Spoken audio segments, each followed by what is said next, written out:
implementasi program ini di daerah yang nanti diberikan untuk pemerintah provinsi, pemerintah kabupaten kota, maupun pemberi kerja, perusahaan besar, menengah, kecil, mikro, itu nanti ada anugerah Paritrana atau Paritrana Award. Ya, Paritrana artinya perlindungan Bapak Ibu.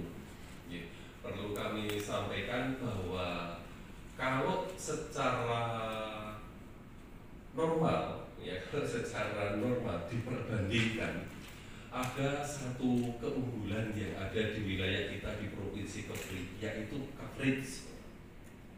Coverage ini prestis sekali, coverage ya.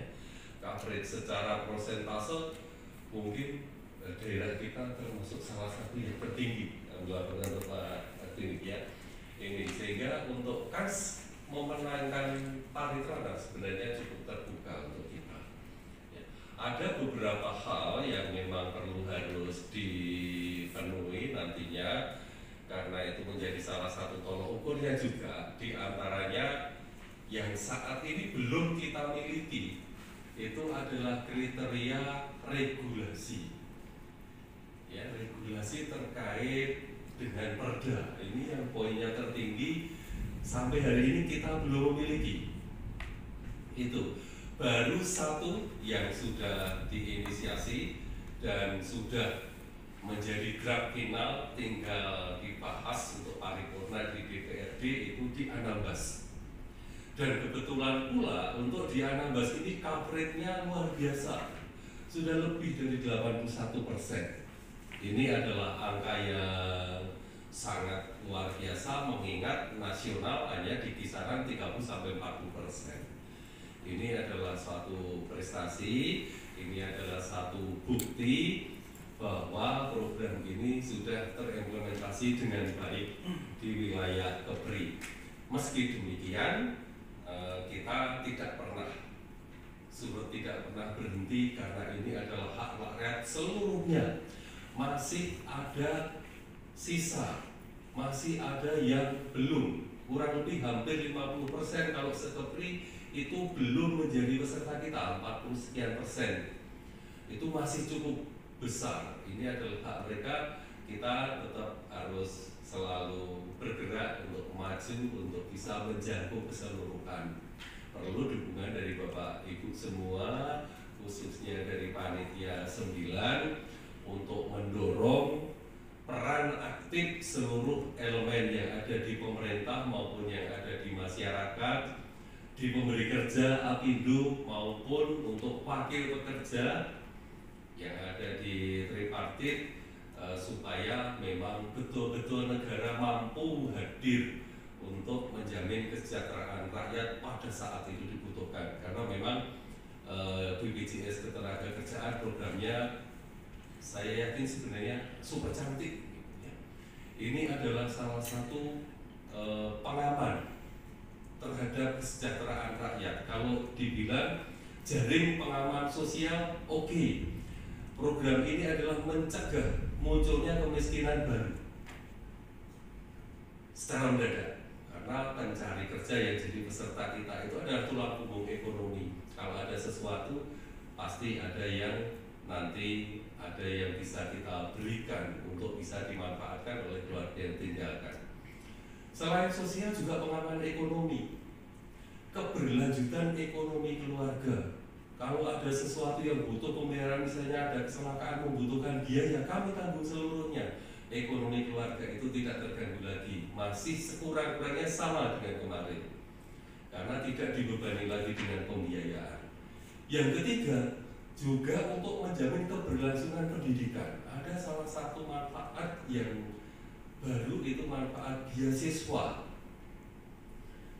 Apalagi nanti kalau ini sudah terjadi kecelakaan sampai meninggal dunia, terputus total ataupun yang cacat total, tetap terputus total penghasilan keluarga, anak-anak 2 orang masih kami tanggung yang masih sekolah sampai lulus perguruan tinggi.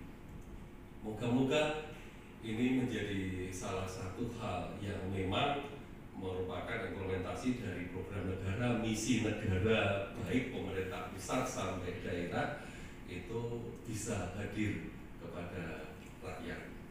Setelah Undang-Undang Dasar 1945 pasal 34 ayat 2 harus membangun sistem jaminan sosial.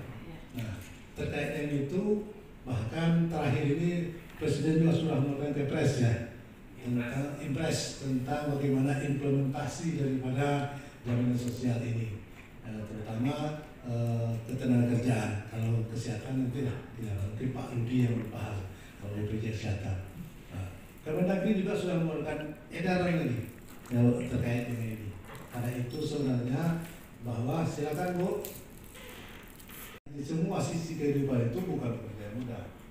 Nah, kerja mudah karena itu perlu kerjasama dari semua pihak stakeholder yang ada, mulai dari Pemprov-nya, kemudian dari Pemkab-nya, pelaku usahanya, baik yang besar, kecil, menengah, bahkan mikro. Dan paling penting itu BPJS ketenagakerjaannya dan begitu juga kesehatan. Nah, ini harus bekerja bahu-membahu. Bagaimana ini bisa program berjalan? Untuk Provinsi Kepri sebenarnya Pak, itu sebenarnya cerita kosong ya. Bahwa pertama kami masuk di Kepri ini awal-awal akhir 2016 kami dari Karimun, pindah dari Karimun ke sini. Itu awal-awal kita belum mengcover BPJS ketenagakerjaan untuk tenaga honor kita, baik honor tetap maupun honor kalau di sini di Pemprov namanya THR, tenaga ahli masuk, kita belum cover Pak. Nah, akhirnya setelah berdiskusi kita bahwa ini kenyataan ini kita sangat kasihan sekali, termasuk juga kesehatan. Kita sangat kasihan sekali bahwa sudahlah honornya kecil di bawah UMR, maka kita tidak cover dengan BPJS, baik ketenagakerjaan maupun kesehatan. Maka dengan penjelasan kita kepada pimpinan bahwa di pimpinan setuju bahwa dilakukanlah semua di cover, baik kesehatan maupun ketenagakerjaannya. Bagaimana caranya? Itu yang kita lakukan, bahwa karena memang tidak naikkan gaji mereka, tetapi dalam rangka mengcover BPJS-nya. Jadi mereka tidak menerima uang penambahan gaji tadi, tapi uang itu kita sebagai untuk pembayaran premi BPJS Kesehatan dan ketenagakerjaan. Ini salah satu bentuk upaya dari provinsi. Hanya saja mungkin seperti permintaan Pak Sri tadi dalam bentuk produk hukum, mungkin saya kira memang belum. Nah, belum sampai di level perda. Nah, baru pergub saja. Nah, ini karena pergub itu kan tidak sifatnya ada unsur paksaan Pak. Ya, karena memang ini bisa diinisiasi bagaimana melakukan perda-perda terkait dengan ini, BPJS nanti ini, sehingga mungkin ke depan lebih masif pelaksanaan BPJS ini. Cuma memang yang kita sedikit agak khawatirkan ya Pak. Kebetulan kami sekarang lagi mengevaluasi APBD Kabupaten Kota Kepri. Secara umum APBD Kabupaten Kota dan kita sendiri turun Pak. Jadi memang kondisi ini membuat spare daripada cash flow Kabupaten Kota itu agak berat untuk mengalokasi yang seperti itu. Termasuk juga mungkin bagaimana mengcover yang nelayan. Nelayan itu masuk BPJS ketenagakerjaan kan? Nah itu macam-macam ada mengeluh Pak. Nah itu contohnya dan mengeluh karena APBD mereka dari 1, sekian itu tinggal lebih kurang 1 triliun aja lagi, jauh turunnya. Sehingga sedangkan di kondisi sekarang ini pemerintah pusat memberikan kewajiban yang cukup besar dalam rangka belanja mandatori. Bahkan terakhir itu infrastruktur dan pelayanan publik sudah harus 40%, ya, PEN 25%, pendidikan minimal 20%, kesehatan minimal 10%. Ya sudah seperti itu Pak. Jadi gerak untuk melakukan itu semakin terbatas. Dan di sisi lain ekonomi juga makin turun. Inilah yang mungkin menjadi kendala-kendala kita, tapi kita selaku yang membina kabupaten kota mengarahkan ini supaya ini bisa terus dipenuhi karena prinsipnya ini memang dibutuhkan masyarakat. Nah, dibutuhkan masyarakat terhadap keberadaan perlindungan jaminan sosial ini. Ini yang perlu kami sampaikan. Untuk itu memang bagaimana ini berjalan, orang-orang yang terlibat ini harus didorong. Salah satu cara mendorongnya lewat ini, berikan semangat penghargaan kepada mereka yang telah berjasa meningkatkan coverage area terhadap BPJS ini, sehingga ini mereka pun semakin semangat kan Pak. Ya bagaimanapun manusiawi Pak ya. Karena itu ya, ini bagaimana nanti disusun seperti kata Pak Sri tadi, karena Kepri ini berbeda kondisinya, maka tidak bisa disamakan dengan Jawa. Maka 16 itu penduduknya 48.000, saya kabupaten. Sama dengan satu kecamatan, mungkin kelurahan beda. Nah di Jawa mungkin satu kelurahan saja mungkin, itulah kondisinya. Jadi kalau disamakan, cuma dari sisi rentang wilayahnya dengan tingkat kesulitan geografisnya sangat berbeda sekali. Nah ini memang tidak bisa disamakan juga, ini harus dihadirkan sehingga akhirnya semua yang ada di Kepri ini yang memberikan sumbangan bagaimana ini bisa meningkat, merasa dihargai terhadap peran-peran mereka. Ini yang perlu kami sampaikan. Mudah-mudahan tim penilai penghargaan jaminan sosial ini bisa mewujudkan ini, sehingga akhirnya apa yang telah diberikan oleh rekan-rekan kita semua merasa kita apresiasi dan merasa dihargai. Ini yang perlu kami sampaikan. Dengan mengucapkan Bismillahirrahmanirrahim, rapat koordinasi tim penilai penghargaan jaminan sosial ketenagakerjaan atau Paritrana Award tahun 2021 kami nyatakan dibuka. Saya sudah Assalamualaikum warahmatullahi wabarakatuh. Waalaikumsalam warahmatullahi wabarakatuh. Terima kasih Bapak Muhammad Hasbi. Memang seperti disampaikan Pak Hasbi tadi, peran pemerintah sangat dibutuhkan Pak dalam hal penyelenggaraan jaminan sosial. Tentu kaitannya dengan penghargaan Paritrana ini. Baik Bapak Ibu sekalian, sebelum kita masuk ke depan spanduk Bapak, mungkin di sini Pak. 1, 2, 3. Sekali lagi Pak, 1, 2, 3. Salam semangat Pak, biar Kepulauan Riau juara Paritrana tahun 2021 Pak. Baik, terima kasih. UKM ini kabin kepesertaan BPJS, Apindo maupun unsur serikat pekerja. Jadi memang panitia ini Bapak dan Ibu melibatkan berbagai unsur, baik dari unsur pemerintahan, unsur pemberi kerja, Apindo maupun unsur dari pekerja yaitu LKS Tripartit. Nah Bapak dan Ibu sekalian, ini adalah hal-hal yang menjadi tugas kita bersama selaku pada saat proses penilaiannya di bulan Januari nanti. Nah yang nomor 2, tugas kita adalah melakukan sosialisasi kepada kabupaten kota, dan hal ini alhamdulillah sudah selesai kita lakukan. Dan yang ketiga adalah tahap seleksi baik untuk kabupaten kota maupun pelaku usaha. Nah hari ini yang kita lakukan ini menyeleksi kabupaten kota mana yang akan kita ajukan untuk mewakili kabupaten kota yang ada di Kepri, dan lalu pelaku usaha mana yang akan kita usulkan. Untuk pelaku usaha Bapak dan Ibu mohon izin nanti kita akan hadirkan di bulan Januari, tapi yang untuk hari ini kita akan fokus kepada kabupaten kotanya dulu Bapak dan Ibu. Nah selanjutnya setelah pemberkasan ini selesai, kita akan melakukan 3 tahapan, mulai dari penilaian dokumen, wawancara kandidat, dan terakhir pengusulan ke panitia tingkat pusat. Yang bawah ini akan kita lakukan di bulan Januari nanti Bapak dan Ibu sekalian. Nah, ini adalah daftar pemenang 2017 dan 2020, hanya sebagai reminder saja bahwa kita Kepri pernah meraihnya di tahun 2018, waktu itu Kota Tanjung Pinang, dan di tahun yang sama juga ada IPEX yang mewakili kita sebagai pemenang dalam kategori usaha menengah besar. Usaha menengah, mohon maaf. Adalah indikator penilaian kita di tahun ini Bapak dan Ibu.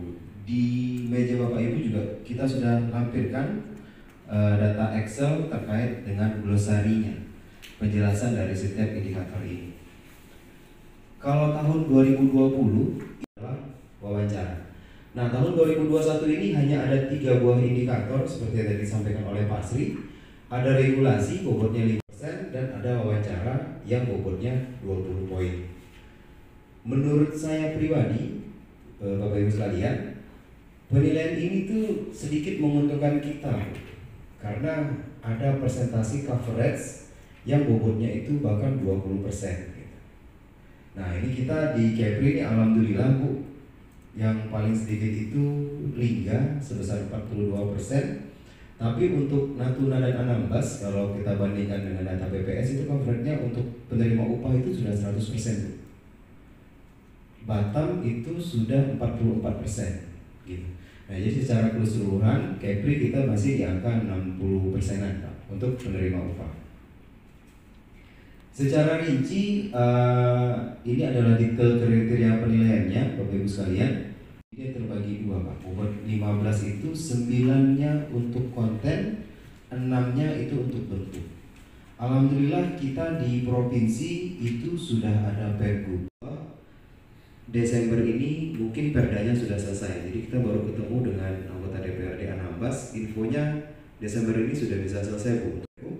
Dan Pergub kita secara konten itu berada di angka kedua, jadi dia sudah substansinya sudah spesifik dan sudah terintegrasi dengan.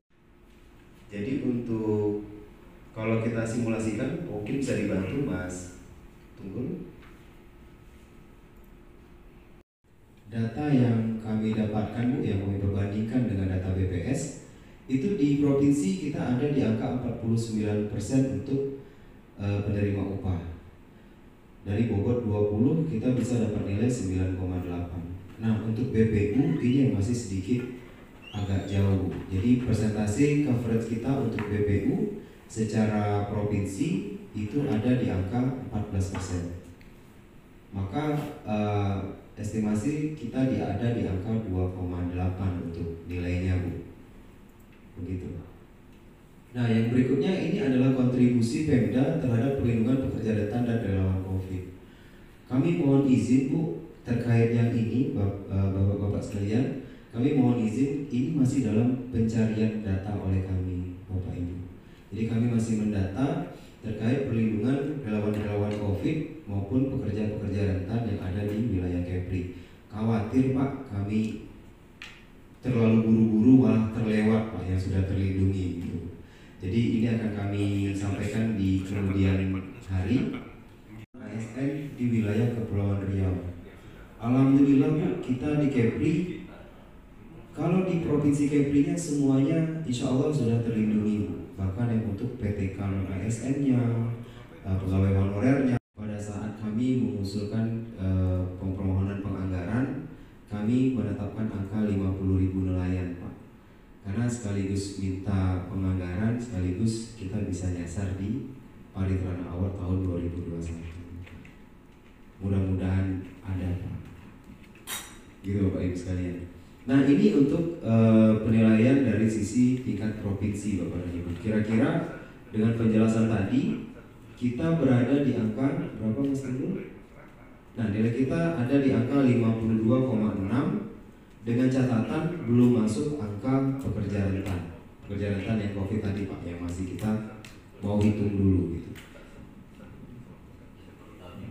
Iya, dan perda. Biasanya perda butuh waktu yang memang lebih lama ya Pak ya. Mereka ini bagaimana kita sosialisasikan kepada mereka bahwa manfaat daripada BPJS Ketenagakerjaan ini sangat luar biasa. Ya, kita pernah mendengarkan yang disampaikan dari BPJS bahwa BPJS untuk kaum rentan ini sebenarnya BPJS itu tidak mendapatkan margin keuntungan yang besar, malah katanya mensubsidi. Namun orang kan tidak melihat dari subsidi atau tidak disubsidi, tapi saya membayar ini manfaatnya nanti untuk apa, kan begitu. Apalagi di sektor perikanan yang mereka ke laut yang selalu terancam nyawanya, apalagi pada saat musim gelombang tinggi mereka harus ke laut karena memang untuk kebutuhan keluarga. Nah, ini sering sering di-cover oleh BPJS sehingga tidak keluarga ini menjadi masyarakat miskin baru karena ada ditanggung oleh BPJS santunan, katakanlah mungkin dapat 40 juta atau 30 juta dan anak-anaknya diberikan juga nanti pendidikan sampai kelas berapa. Nah, ini mungkin sosialisasi kita harus sampaikan kepada pekerja-pekerja rentan ini. Nah, pemerintah membantu berapa bulan. Mungkin juga kami jalan-jalan kemarin ke Bintan, ada Treasury Bayi. Mungkin komitmen mereka pada saat membangun Treasury Bayi itu bahwa mereka akan membayar BPJS-nya. Sampai sekarang mereka masih membayar, dan membayar juga apa Pak? Minyak pompongnya ke laut, coba bayangin aja. Minyak pompongnya ke laut pun dibayar oleh Treasury Bayi, dan beberapa hotel yang baru dikembangkan di Las Vegas. Mungkin ada berapa 500 kata lah mereka mendapatkan uang. Tapi mungkin dan sekarang sampai sekarang masih jalan Pak. Mereka harus membayar 100 liter per bulan. Saya ngobrol dengan GM-nya Treasury Bayi.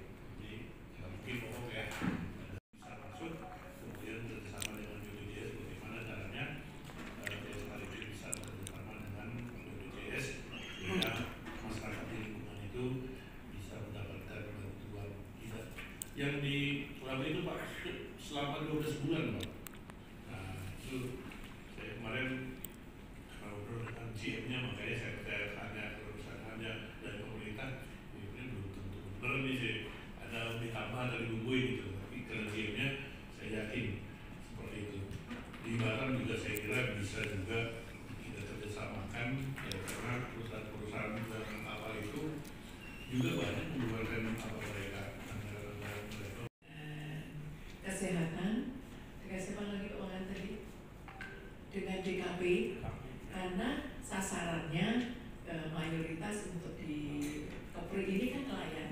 Nah, supaya mereka benar-benar ngerti untuk apa sih bayar BPJS Ketenagakerjaan, pasti mereka mempertanyakan manfaatnya buat saya apa. Itu yang penting. Kalau mereka sudah satu sepaham dengan kita, dengan pemerintah, dengan BPJS, nggak ada yang dipermasalahkan lagi. Saya kira itu sesuatu yang sangat mungkin dibayarkan, dan karena tidak terlalu berat untuk mereka dan manfaat yang diperolehnya itu banyak sekali.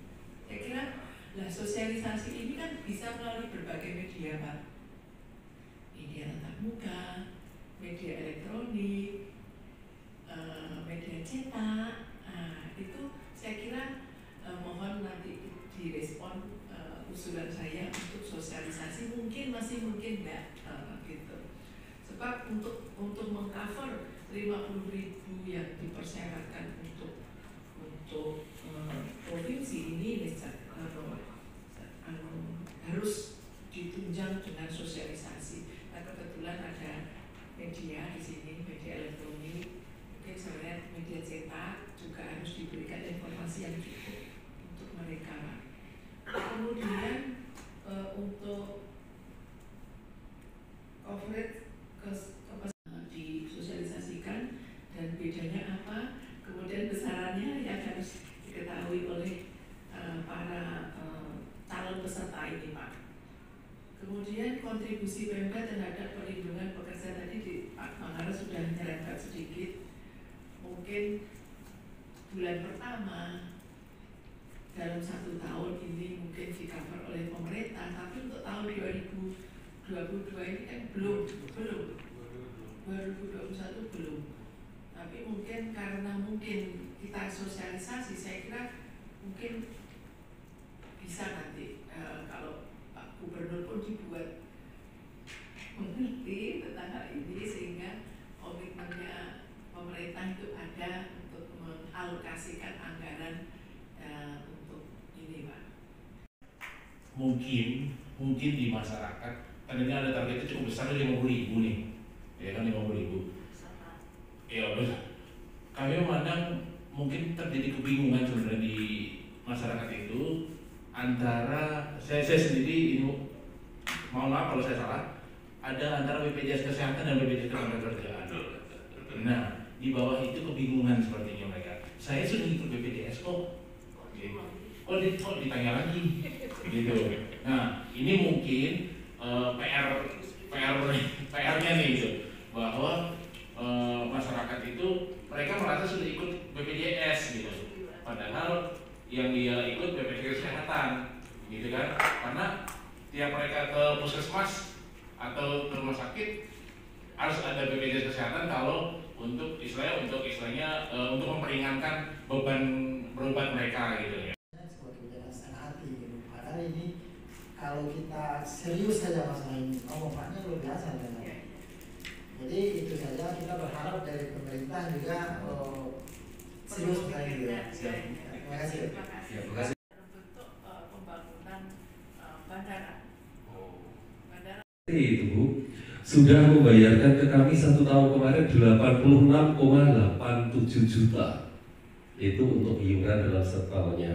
Manfaat yang sudah kita bayarkan 238,5 juta ditambah beasiswa 214,5 juta, total hampir 450 juta.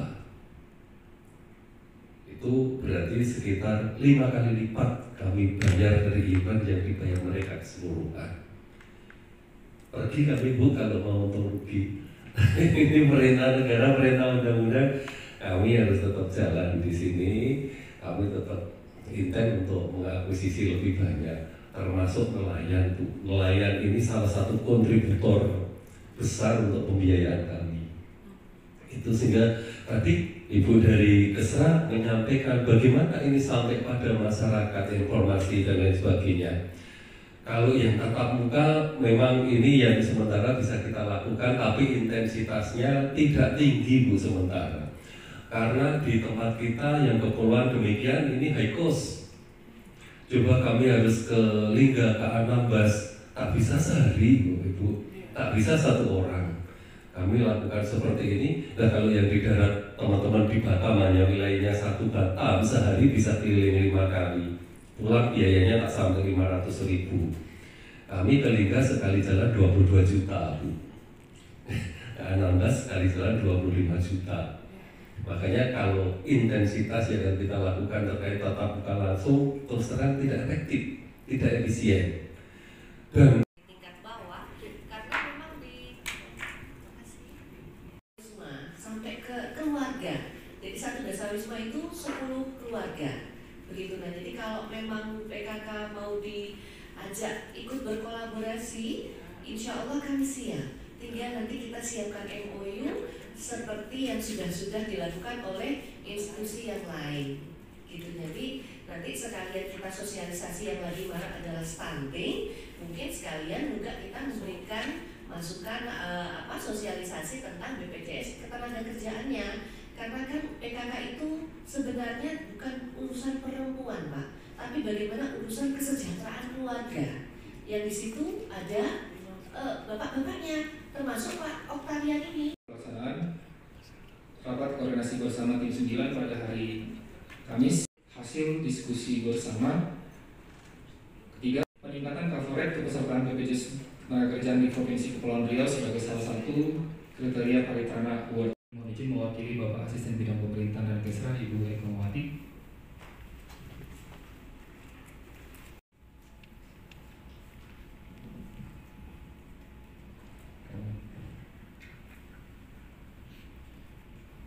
Kemudian mohon izin mewakili Kepala. Sebelumnya kami mau bertanya, apakah berkenan Ibu Sat? Pak, tujuan dari rakor Pak? Iya, untuk rapat pada siang hari ini kita akan memaksimalkan terkait dengan Paritana Award, sehingga semua potensi yang ada terkait dukungan terhadap penyelenggaraan program BPJS Ketenagakerjaan maupun coverage di waktu yang tersisa bisa kita maksimalkan. Itu ada beberapa keunggulan yang ada di Kepri. Itu tentang coverage. Jadi coverage di sini yakin sudah jauh di atas rata-rata nasional, sehingga yang masih perlu kita harus kejar ke depan terkait dengan kepastian hukum dengan terbitnya regulasi setara perda, itu akan menjadi nilai lebih yang mungkin akan menjadi keunggulan kompetitif kita pada periode-periode yang akan datang. Sisa waktu untuk 2022 ini masih dikejar Pak? Untuk yang coverage masih memungkinkan. Kalau untuk yang regulasi pasti itu kita hanya bisa memasukkan di prolegnas untuk tahun 2022. Tapi komitmen yang tadi sudah dibangun tahun 2022 sudah akan dimasukkan dalam Raperda. Saya yakin tahun 2022 dan berikutnya Kepri dengan beberapa kabupaten kota yang ada ini akan menjadi salah satu kandidat kuat untuk selalu memenangkan tarif dana ke depan. Untuk pekerja rentan sesuai kriteria yang diinisiasi oleh provinsi masih harus keras ini ya. Tetapi ada satu kabupaten yang mungkin sudah sangat maksimal, sehingga untuk coverage pekerja rentan maupun untuk yang penerima upah secara keseluruhan ada. Itu luar biasa, sudah di atas 81%, mungkin salah satu yang tertinggi nasional. Itu tadi disampaikan Anambas Pak ya? Anambas, betul. Itu adalah Kabupaten Kepulauan Anambas, dan Kabupaten Kepulauan Anambas sudah mencanangkan pada Juni 2022 akan full coverage untuk BPJS Ketenagakerjaan. Wah, luar biasa. Jadi Pak, untuk kabupaten kota yang akan kita kirimkan daerahnya itu udah diputuskan Pak juga? Untuk saat ini kita baru kumpulkan datanya, data pendukungnya. Tapi kandidat kuatnya dan nampak kandidat kuatnya sudah ada. Itu Anambas juga. Tetapi itu pun belum bisa kita pastikan ya. Kita akan lihat nanti seperti apa hasil. Kita nanti sandingkan semua data-data pendukungnya pada periode penilaian realnya nanti di tahun 2022 bulan Januari. Penilai. Ya. Bahwa memang tim penilai ini rapat perdana. Ya. Apa yang dinilai? Ya tentu upaya-upaya dari semua stakeholder ada, baik kabupaten kota, pelaku usaha, besar atau kecil, dalam rangka mendukung bagaimana capaian coverage daripada BPJS ini semakin meningkat. Jadi kita berharap sebenarnya kalau secara nasional kan baru 30%, kita sudah hampir 50%. Kita berharap di tingkat lebih dari itu, karena memang kita berharap semua warga masyarakat Kepri ini bisa di-coverin. Karena ini memang sangat penting bagaimana menjamin keberlangsungan kehidupan yang lebih layak kepada masyarakat kita. Jadi tadi gimana Pak? Ya, itu tadi mungkin secara umum kita kan untuk pergub yang sudah ada Pak. Ya. Cuma mungkin ke depan supaya ada unsur maksanya berupa perda, nanti kita coba inisiasi untuk bisa diterima. Oke Pak. Putan Bapak tadi terkait rakor penilaian Pak. Oh, baik, terima kasih. Jadi untuk BPJS Tenaga Kerja ini adalah program yang sangat baik, apalagi untuk pekerja rentan. Pekerja rentan itu adalah misalnya petani, kaki lima, nelayan, ya pemungut sampah, atau pekerja-pekerja buruh yang lainnya. Nah, ini penting. Nah, tentu apanya juga preminya juga nggak begitu besar, cuma 16.500 ya. Tentu kita berharap kita sosialisasikan apa manfaat daripada BPJS ini. Oke. Karena dengan adanya kita membayar, tentu nanti ada santunan yang diberikan apabila kita terjadi kecelakaan ataupun terjadi kematian. Nah, ini membuat keluarga itu tidak langsung jatuh miskin ketika terjadi musibah di dalam keluarga itu. Nah, inilah kita harapkan kepada pekerja-pekerja rentan untuk bisa ikut dalam program BPJS Ketenagakerjaan, yaitu JKK dan JKM, karena manfaatnya sangat luar biasa. Nah, ke depan kita berharap jumlah yang mengikuti BPJS ini makin hari semakin bertambah. Kita bisa lakukan secara mandiri. Nah, kita tunggulah kalau untuk pemerintah untuk sementara ini belum ada, karena memang anggaran di pemerintah juga agak sedikit minim, sehingga kita harus mandiri untuk mendapatkan proteksi dari BPJS Ketenagakerjaan. Demikian, terima kasih.